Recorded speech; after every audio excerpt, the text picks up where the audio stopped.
গরমের তীব্রতার সাথে পাল্লা দিয়ে বাড়ছে লোডশেডিংয়ের মাত্রা। এর মধ্যে যা ছাড়িয়েছে ৩,০০০ মেগাওয়াটের ঘর। রাজধানী ঢাকায় এই সংকট কম অনুভূত হলেও অসহনীয় হয়ে উঠছে গ্রামাঞ্চলে।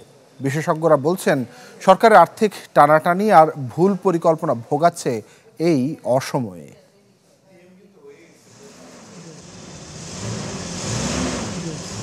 তীব্র দাবদাহে স্বভাবতই বাড়ছে বিদ্যুতের চাহিদা, যা সামাল দিতে চেষ্টাও আছে বিদ্যুৎ বিভাগের। কিন্তু তারপরও থেকে যাচ্ছে বড় ঘাটতি। সাধারণত চাহিদা এবং উৎপাদনের এই ব্যবধানই পরিচিত লোডশেডিং হিসেবে। ঢাকায় এর তীব্রতা কিছুটা কম হলেও গরমের সাথে সাথে যা বাড়ছে গ্রামাঞ্চলে। যেভাবে বিদ্যুৎ যাওয়া আসা করে এভাবে আসলে মানুষের থাকাটা খুব কঠিন।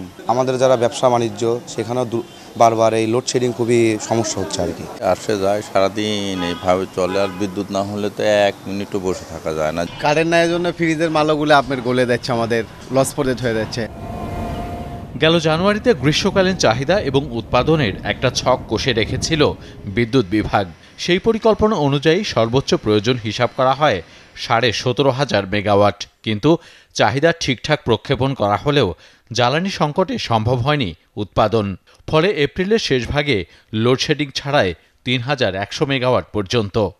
টেকনিক্যাল কোনো অসুবিধা দেখছি না, আমি যেটা আর্থিক দেখছি, এবং এই আর্থিকটা দুটাই আমাদের যে টাকা লোকাল কারেন্সির একটা সমস্যা আছে এবং ডলারেরও সমস্যা আছে।